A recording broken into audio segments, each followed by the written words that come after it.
want to take this opportunity to say thank you to all of our friends and partners across America for all that you do in so many ways to make it possible for us to share the gospel of Jesus Christ to this nation and to the nations of the world. I love you. Thank you.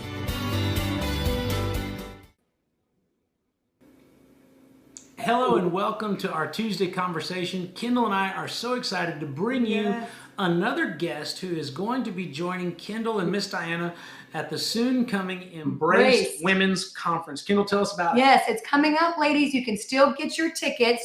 Go to our Embraced Women's app. We have an app now. You have an app? Yes. Can you believe it? I have an app. So you can get your ticket there, or you can also go to sacornerstone.org/embraced. But it's coming up September 4th and 5th. Jill Donovan's going to be there, and she is our guest today. She is the owner of Rustic Cuff. We're also going to have Heather Lindsay and Lisa Turkers, Miss Diana and I, and Carrie Joe. It's going to be awesome. You're going to want to come in person, but if you can't, you can watch it from the comfort of your home in your PJs with your cup of coffee. So we're going to have a live event and a virtual event, and we encourage those of you who can make it to the campus, please come and be a part of it. And those of you who can't, we want you to enjoy it virtually and invite others to come and be a part as well, because it's going to be a great time of encouragement for women. Amen. The Embrace Women's Conference is something you simply don't want to miss. Men, encourage your wife to come and allow them the kids at home to enjoy this moment, and you and the kids go get ice cream at Dairy Queen or wherever it is that you like to go. And I assure you, everyone will be better for it. That's right. But our conversation today is going to be with Jill Donovan. In just a few moments, we'll introduce her more thoroughly. But if you are watching and you want someone else to be a part of this conversation, I want you to share it, hit the like button, and let them know that you're watching Hagee Ministries and that they can as well. Also, we want to remind you that if you need prayer for any reason, if you're looking for a place of contact in ministry right now, we have prayer partners who are standing by. 210-491-5100 is the phone number that you can call, and they're there to help you, encourage you, and build your faith. Or you can simply put a comment in the comment box, and we've got digital greeters and ministers that are there as well who want to engage with you and help you in this moment, because more than anything, we want you to know that you are not alone. Amen. And the individual that is joining us for this conversation, not only is she going to be a special guest at the Embraced Women's Conference, but she and I have some common ground. We were both undergraduate students at Oral Roberts University, home of the Fighting Golden Eagles. And from there, not only did she graduate, but she went on to get a law degree and be an adjunct law professor at Tulsa University, affectionately known by ORU alumni as TU. And then she, from a law career, got involved in jewelry, and it was a passion of hers that really created an even greater purpose.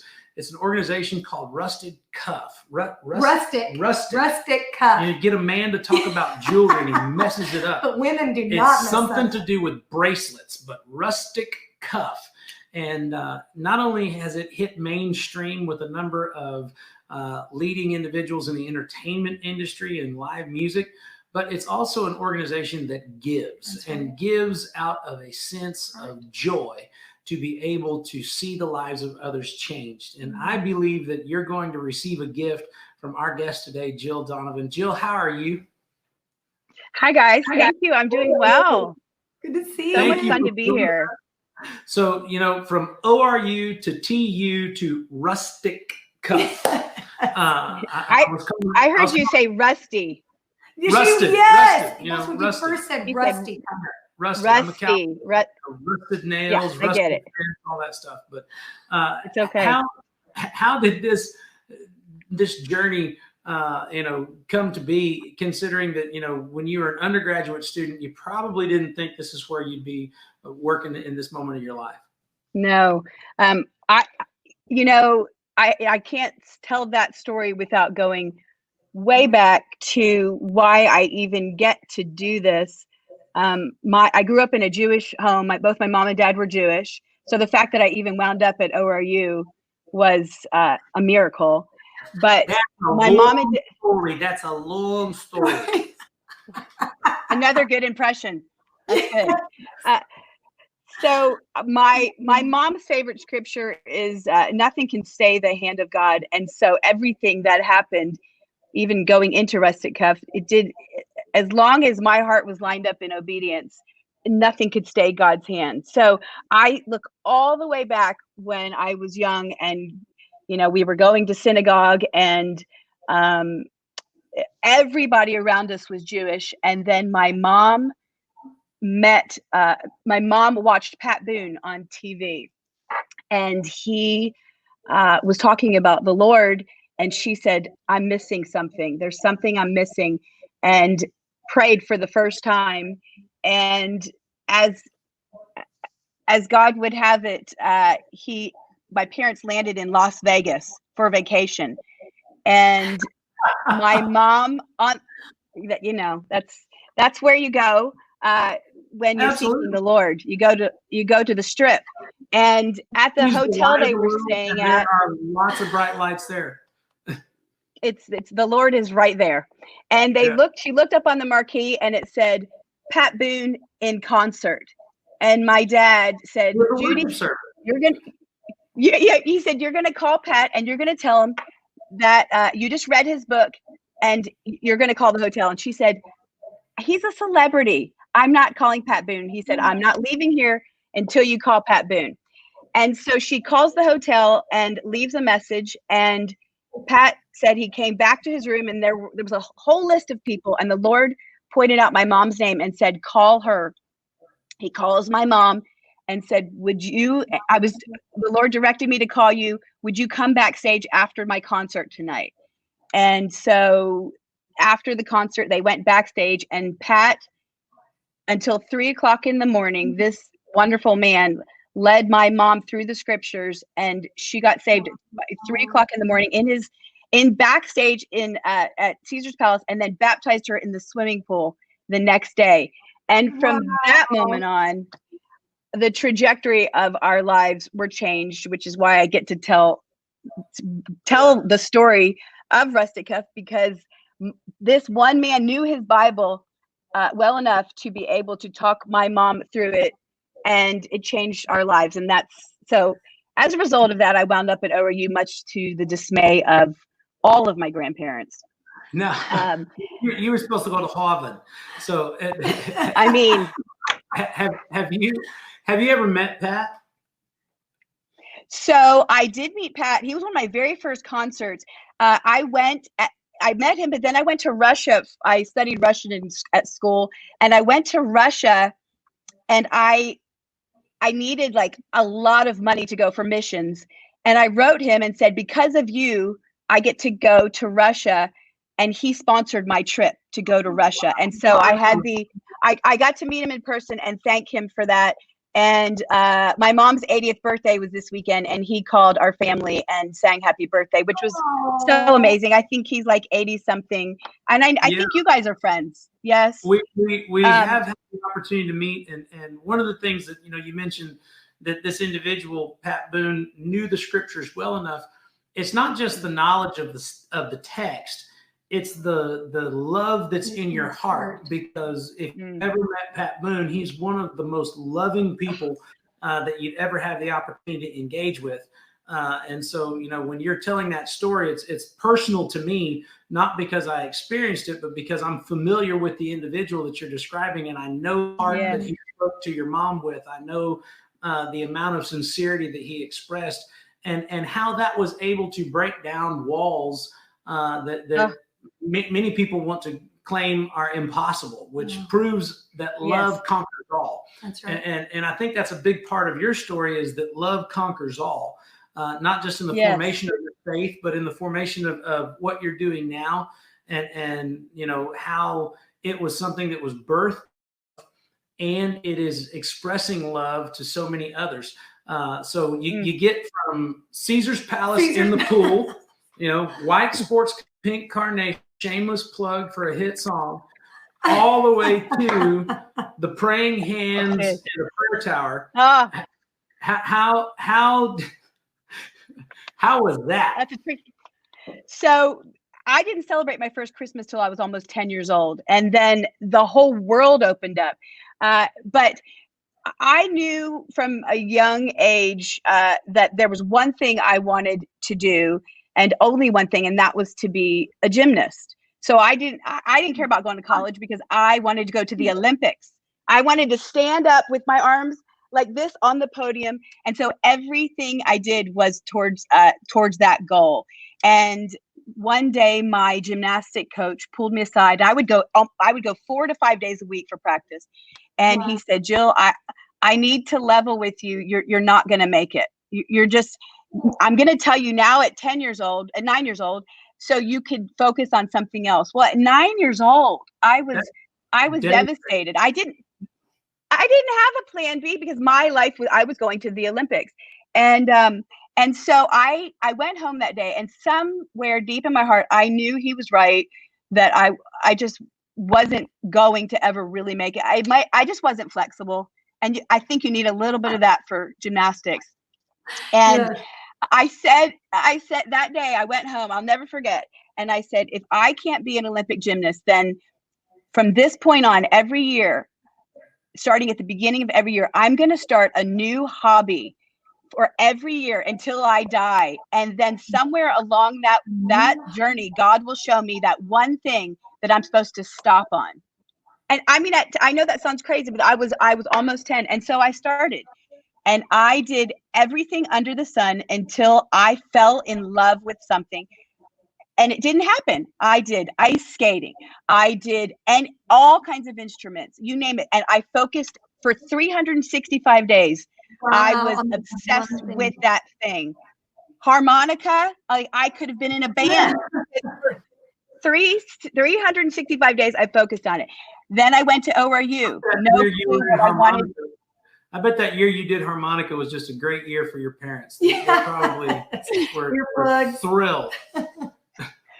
Anytime I said I was going to do a musical instrument, they always pushed me towards something that had no noise. Yeah, and you need to learn sign language. That's what it is. Yeah. Many instruments, I just kept plugging on, though. I didn't care because I had this goal. And so I went to ORU, didn't know what I really wanted to do because I said, God, I've tried this every year. What is that thing? And so I went to ORU, had different jobs after ORU. I worked for 7 years, and I thought, oh, I missed it. Law school, that's my thing. And so I went to law school to learn that I did not enjoy. I loved school, but I did not enjoy being a lawyer. People aren't happy when they come to you at all. No. Not only are they not happy, but they want you to be equally angry about whatever's bothering them. And I did divorce law, so that wasn't easy. And family law. Talk about social distancing. There's a application for that. But the thing that I think is very telling in your story. You mentioned at 9 that you had this passion and that as far as you were concerned, that was your life. And it's easy now to look back and say, well, that was a childish thought. But the reality of it is it was a very genuine thought at that moment. And we're walking through this COVID season where people are having such a significant disruption. What happened with your conversation with the coach is that he disrupted your reality. Your reality was that you were going to go be Mary Lou Retton. And, the thing he did was disrupt that. And in many ways, this pandemic has disrupted a lot of people's realities, their desire to succeed in business, their desire to continue in a path of education, whatever it happened to be. I think everyone is facing this disruption, and your story proves that perseverance overcomes the disruption. The one thing you can't do is quit. And so even if it requires the fortitude to try multiple things for 365 days, I mean, that's an unbelievable amount of determination. Yes. I try things for like 5 minutes. If I'm not good at it, 1 week, it's I'm done. out, I'm not good at fasting, so I just continually eat. The thing about it is that, faithfulness and a willingness to just persevere and press on enables people to overcome a multitude of things. The Apostle Paul talked about that when he said, I forget the things that are behind me and I press on. I'm pressing towards a mark. You were looking for that mark. What was that mark? I was. So I didn't find it at ORU. I didn't find it afterwards. I didn't find it as being an attorney. And then I had an epiphany one day. I felt like I was supposed to go to the Oprah Winfrey show. That was my goal for that year. Do you remember Oprah? You might be too young. Yeah, I mean, Yes. I'm just doing praying hands, Pat Boone, Oprah. Okay.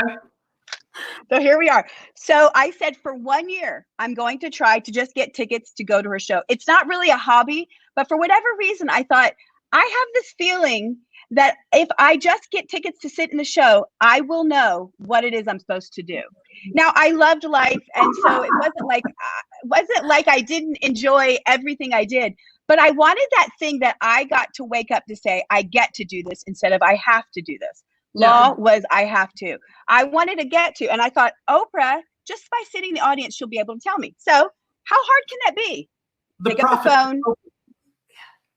Yeah, no, you cannot. It's easier to win the Powerball at 999 million than it is to get tickets to Oprah. So a solid year passed. Busy signals, back when they had busy signals, no tickets. And I said, I'm a little superstitious in that I have to complete the hobby or the goal. So I went into year 2. Going into the 4th year of not being able to get tickets to Oprah, I said, Jill, you passed the bar. If you pass the bar, you can find a way to get a ticket to sit in her show. And it took you 3 years of school to pass the bar. It took you less time to get out of law school than it took you to get into Oprah. Yeah, shows you how smart I was. So well, and I got on. While we're talking about accessibility, the tickets to the Oprah show were very difficult. The tickets to the Embrace Women's Conference are not going to be that difficult. So for those of you who are watching, you can get your tickets. So you're now in year 4. The Embrace tickets, by the way, are much more valuable. So I'm in year 4, and I said, come on, Jill, you can do this. So I got online and typed in OprahWinfreyShow.com. And I said, there's a back door. You haven't found it yet, but you're not going to stop until you find it. Because she was going to retire soon. I figured she was, and I was getting there before she retired. And the very first thing that came up on the screen said, do you want to be on the show? And I was like, if that will get me to the show, I'll be on the show. Yeah. And she had 5 things that you could be on the show for. And I didn't care what they were, because one of those was going to fit my life. I didn't care what it was. But it just so happens that the first one said, are you a regifter? Now, growing up in a Jewish home, my mom and dad were so practical.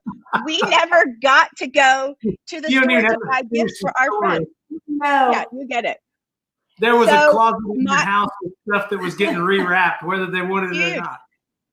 Huge. We didn't have linens like every other friend would have linens and towels. We had gifts that my mom did not think she could use, and she put them in the closet. So when I would go to birthday parties, instead of going to TJ Maxx or wherever you'd go to get a gift, she'd say, let's go to the closet. Worse, I hated going to birthday parties. So Oprah now is looking for me and for my stories. And so I was working at my law firm, and I shut the door and I sat down and I said, Dear Oprah. And I told her 3 funny stories, how I'd gotten caught regifting to my mother-in-law. I forget things easily. The one thing you have to do as a gifter is you write the name of the individual on the box. You do not give it back to that person. Learn my lesson. Your experience. You could have been on the show on the other side. So I wrote Oprah a letter, figuring it's going to take months. 2 hours later, my secretary called and she said, Jill, Maria's on the phone from the Oprah show. She wants to talk to you.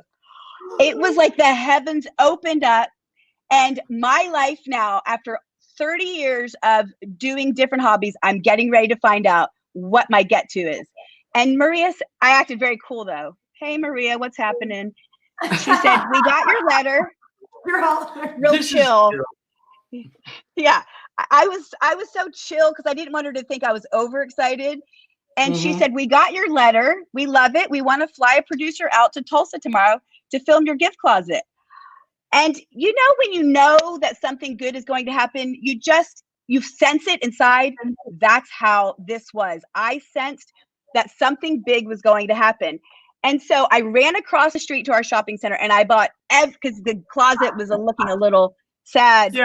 I didn't have any money. You were running low on the re-gifts. Yeah, and I had no money, but I bought everything knowing I was going to take it back after they filmed it the next day. So this closet was amazing. The producer came, she filmed me, she interviewed me. It was a show about etiquette and is it proper to regift? So that's it. I didn't ask, it filmed me. I didn't ask, can I have a ticket to the show? Because I said, God, if you want this door to open, I'm not going to push it open. I sense that you're in this and I'm just going to walk through it. And so the next day she said, the producers loved the clip. We want to fly you and your husband to sit in the front row of the show. You can't talk. You just say thank you to Oprah. And I'm not kidding you. My whole life now was like, I was going to quit long, but I thought I'll wait until after the show. I'll get a day. And so I fly up there and they said, Jill, you just sit in the audience in the front row and Oprah will look at you after your clip airs and say thank you, Jill. And you say thank you, Oprah. Well, because I'd studied different languages over the years, part of my hobbies, I could say thank you in 10 different languages. I was so excited. So right before the show aired, minutes before the show aired, Maria came up and she said, Jill, there's been a change of plans. Oprah wants you on the couch right next to her. And there were 20 million people watching, about the same amount that are watching this right now. 20 million people. And you felt like you stuck your Olympic landing. You were like, this is it. This is the moment. And they said, we want you to tell 3 stories about regifting. And I was not nervous at all. I had 300 people in the audience. And so I sit down and the only thing Oprah says to me is, I love your shoes, Jill. And that moment made me feel like we were best friends. I loved your shoes. That's all that I needed. And that's all that she said. And I look across the stage and there are 2 girls from Canada, etiquette experts. And they were going to weigh in on my video that they were going to show. And that's exactly what happened. The show started. I said, God, I don't know what this means, but I won't put my notice in yet. I'll wait till after the segment airs. And the clip went off and Oprah said, wow, Jill, how do you feel that you've been exposed to the whole world for regifting? And just as I was thinking, how do I segue this into my story? She goes, just a second. Let's ask the etiquette experts what they think. Now, these girls had already said they liked my shoes too. So I thought, this is a tight-knit group up on stage. Yeah, we're sisters. We're close. Sisters. And they looked at me and smiled like this, and when you get bad news from somebody and they're smiling, like you can't stand them, even frown and then give me the news. But they smiled and they said, Oprah, we think that Jill is rude and she's tacky. And that whole closet that she has, Oprah, that needs to go to Goodwill. And of course, I'm thinking, no, I have to take it back across the street because I don't have the money to keep that. So let me tell you what happened. I went to a mountaintop, the Olympic moment of 48 hours before that. I was in a deposition with a client and now I'm on the stage sitting next to Oprah. They did my makeup. I never even wore makeup. I felt the most beautiful I'd ever felt. I'm on a mountaintop and now 2 girls from Canada, just like my coach back when I was 9, are getting ready to steal my dream by telling me in front of 20 million people that I was rude, tacky, I was wrong. Let me tell you, the moment when you want to cry, but you don't want people to see you, but if you blink. So I'm like this during the show, I don't want to blink because tears are going to come out. Inside, I was dying and crying. And then within 15 minutes, it ended. And I didn't get to tell a single story. It was over. From the etiquette experts saying this, from Oprah saying, I'm shocked. I just sat there in shock. I left in tears and said to my husband, and I'll never forget, I was sitting at Gino's Pizza and I said, Terry, I have no idea why God would take me to this mountaintop experience only to go so low. I would have rather just been sitting in the audience and just been right here. And then I had another epiphany. When you're in the middle of a really rough, foggy time, God gives you these moments of clarity that if you don't write it down, you may forget it. And I sensed that God was saying, write this moment down because you're going to go back home into a fog of disappointment. And I said out loud, I said, I don't know why God would do that, but it's not for me to know why. I know almost for certain that sometime in my lifetime, I will know the purpose behind this disappointment, behind this pain. A lot of times we don't find out. There is a purpose. We don't always find out before we go see Jesus. I knew I would find out. And I went home, emptied that entire closet, handed it to Terry after I took the stuff back. And I said, please give this to Goodwill. And I don't ever want to open this closet up again. I don't want to watch Oprah again. And I don't want to do another hobby ever again. Because if doing hobbies and passions got me to sitting on a stage at Oprah to be embarrassed in front of 20 million people. Now, I could fall on a stage and not be embarrassed. It was not so much the embarrassment as the sheer disappointment of what I thought it was going to be. But I say, but for my coach, Eric, telling me I wasn't going to make it, I wouldn't have done all those hobbies. And but for these Canadian girls, this next part of the story would never have happened. And so I said, that's it, God, I'm done. I don't know, but I had that one moment written down. 5 years went by. 5 years. It aired 3 times within a year. They said it was one of the most popular episodes. And you'd go out in public and people would say, you look so familiar. And I would always say Susie Orman because everybody, like, I would try to think of somebody that I didn't want people to know. I have a devotional called The Regifter. Yeah. Well, it was so painful that I didn't want to talk about it. And so when people would say, you look familiar, I knew they had just watched Oprah for the 3rd time that year. 5 years went by, and at 2:00 in the morning, after 5 years go by, and I did not open the closet, I sat straight up in bed and I said, I forgive Canada. Like, I had to actually forgive. I lump them in with all of Canada.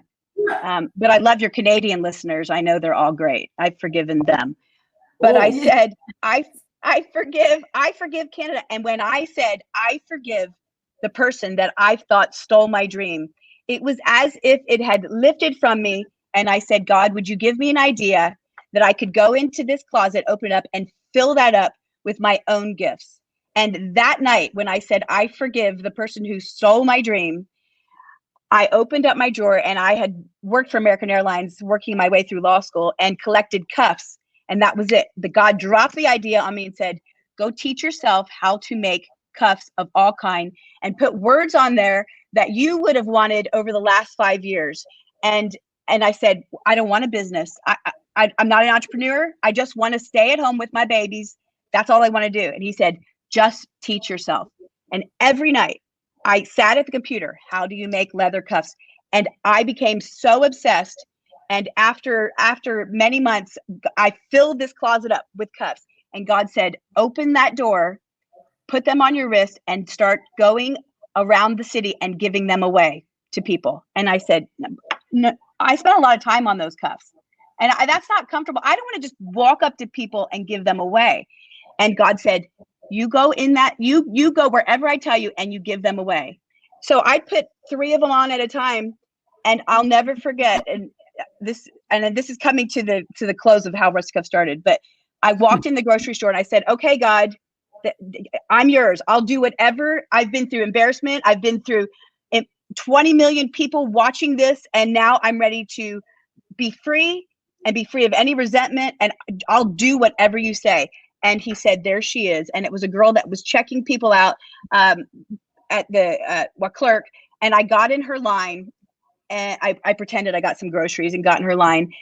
And I didn't want to do it. I was struggling, but if you don't do it, you'll get in your car and you got to get back out of your car to go back in. And I got in her line. I'll never forget, because there were 5 people behind me and they were staring at me. And I didn't look down. I just looked straight at her and I said, I feel like I'm supposed to give this to you. And she immediately started to bawl. And now these people are watching me watch her cry. And she said, ma'am, I've never seen you before, but yesterday I was diagnosed with breast cancer. And when I was in the doctor's office, through my tears, I said, God, would you give me a sign of hope that everything's going to be okay? And I looked down and it's a pink cuff that I gave her. And she said, I want to thank you for being that sign of hope. And that was my Gino's Pizza moment, because from that moment on, I said, God, every day, I said, God, every single day, I want to give cuffs away until you tell me otherwise. And that's how Rustic Cuff was birthed. Wow. But full circle moment from that. 3 years later, after Rustic Cuff started, Oprah, the magazine, sent me a letter and said, Dear Jill, congratulations. We have chosen Rustic Cuff to be on the wrist of Oprah. And I look at this mag. They sent me a copy of the March issue, and it's this really big Rustic Cuff. And they said, congratulations, we've chosen this. We just wanted to let you know. And I started to cry because it was a cuff that I had gifted to Gail King, her best friend. And somehow it managed to find its way regifted back to Oprah. And there Oprah is wearing it and has no idea who I am. Probably wouldn't even remember me. And I just said, God, your sense of humor, God, and the way you wrote this story, I would never have chosen to be an entrepreneur or lead 150 people or do any of this. I just wanted to stay home. But God said, I will train you. I will give you the grace that you need. And that's the story. And it's just been crazy since then. So I'm going to help co-author your autobiography that is going to be from oral to Oprah obedience. I love it. It's the 3 O's right there. Oral to Oprah to obedience. And that was another thing I didn't want to do. I did not want to write a book, no desire. And I had a publishing company come and say, will you please write it? And I said, no. And God finally said, do it. And I said, only if Mary Lou Retton will write the foreword. And she did, and they published it. But I want to write a second version so you can co-author it with me. I'm ready. Because we can write it and we'll have like a subtitle. We'll give it again or something like that. I like that. The thing that, first and foremost, thank you for taking the time to share that story, because so many people, they see successful endeavors and they immediately assume that it was an overnight success. It just happened. Right place, right time.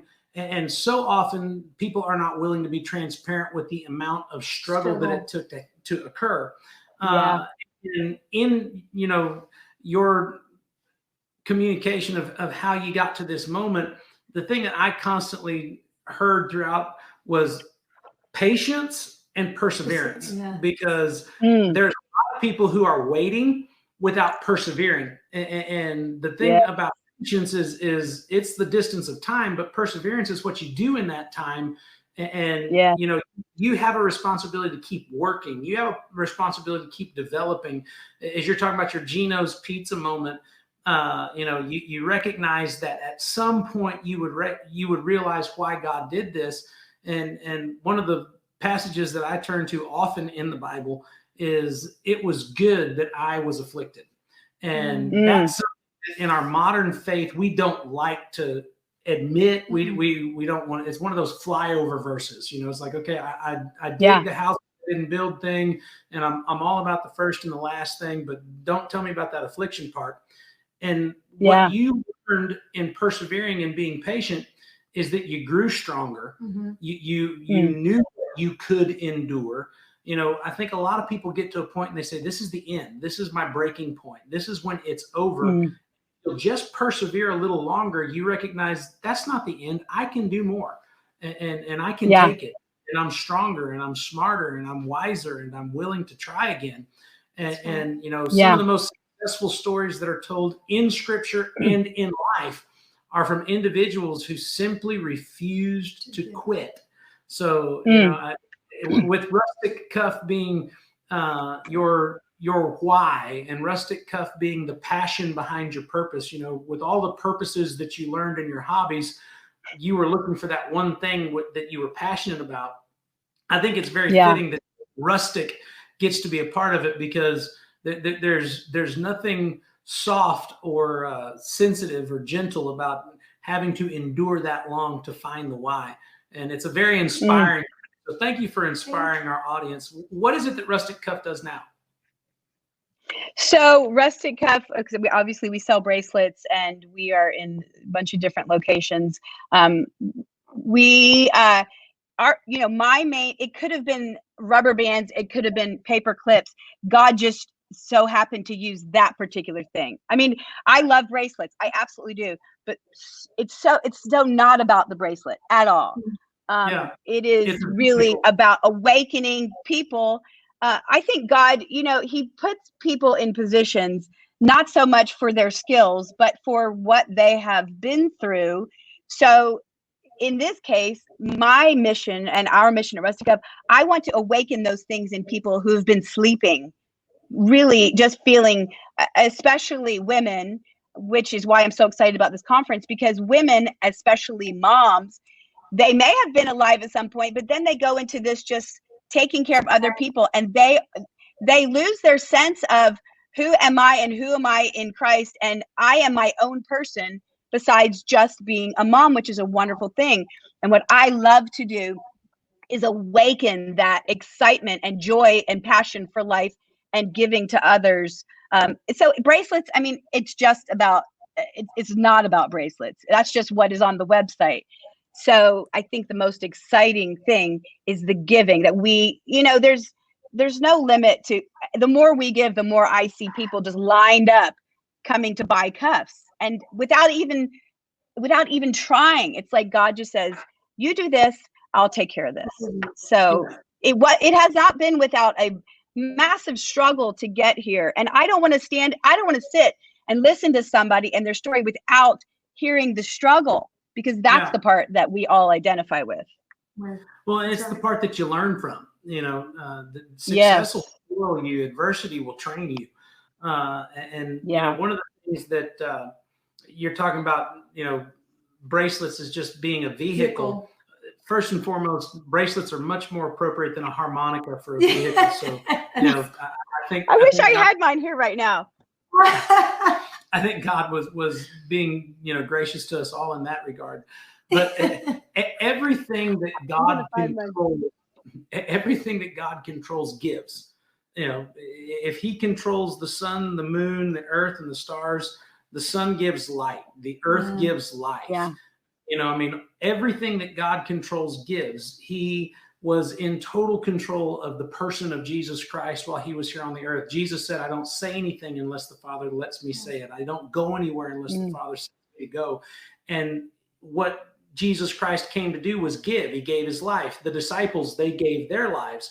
And I think that for people who are struggling to find their sense of purpose, you can give your way to purpose. Amen. Because you are fulfilling a godly purpose, which is something that is general for each and every one of us. It's not like He said, Jill, you give, and Matt, you don't. He said, the Lord loves a cheerful giver, and everyone's responsibility is to do just that. So when you do the general will of God in giving, out of that obedience, God will show you the specific thing that you're supposed to be a part of and the specific thing that you're supposed to give. And when you do that in obedience, then you begin to see, you're exactly right. The more you do it, the more God sends to you, because He knows He can trust you. He knows I can ask her to do it and she will do it. And if she does it, then I know how many people I can influence with it. And, it's an inspiration. Thank you for inspiring me and reminding me. You're going to be here in just a few days to inspire the women that are here in the live event and those who are going to be watching virtually. Kendal, tell them again the dates for Embrace. September 4th and 5th. You can still get your ticket. Click the link below and come, or watch us online. And Jill's going to be there. So excited. I'm so excited. If somebody wants to find out more about Rustic Cuff and be able to follow up on, become familiar with what you're doing and how you're doing it prior to the conference, what's the best place for them to do that? Probably rusticcuff.com or Instagram Rustic Cuff.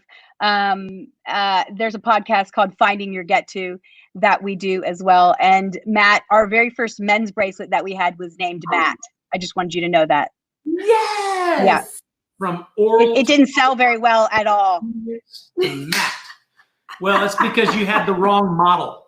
If you would have had the right model, there's only certain Matts that can model Matt. Okay. I agree. And it did really well. And I'm going to bring you one of every color Matt. So for you to wear on your entire arm. Help me. I will. I'm going to. You guys are so much fun. I'm so glad that we got to meet today. Me too. Thank you for being on our broadcast, and thank you so much for taking the time to come see us here in San Antonio. God bless you, Jill. We'll see you soon. I'm excited. Okay. Thank you very much. Thanks, guys. Thank you. So that's Jill Donovan with Rustic Cuff.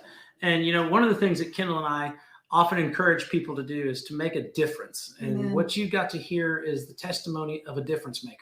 You might see it as a small thing, but God can take little things and change the world with them if you are willing and obedient. I hope that today's conversation inspired you. I pray that if you have any need that we can help you with, that you would reach out and let us know how we can do that. The number is 210-491-5100.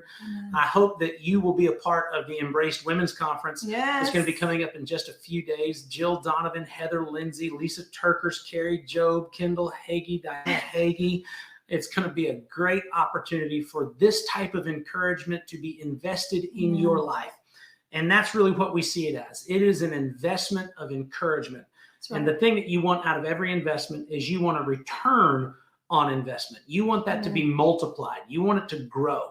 And so this is not just a moment in which you're going to have, encouragement. This is an opportunity for you to have the destiny of your life changed by the power of God's word, because that word will not return void. Right. I pray that you enjoyed our conversation tonight. God bless you. Kendal and I will see you very soon.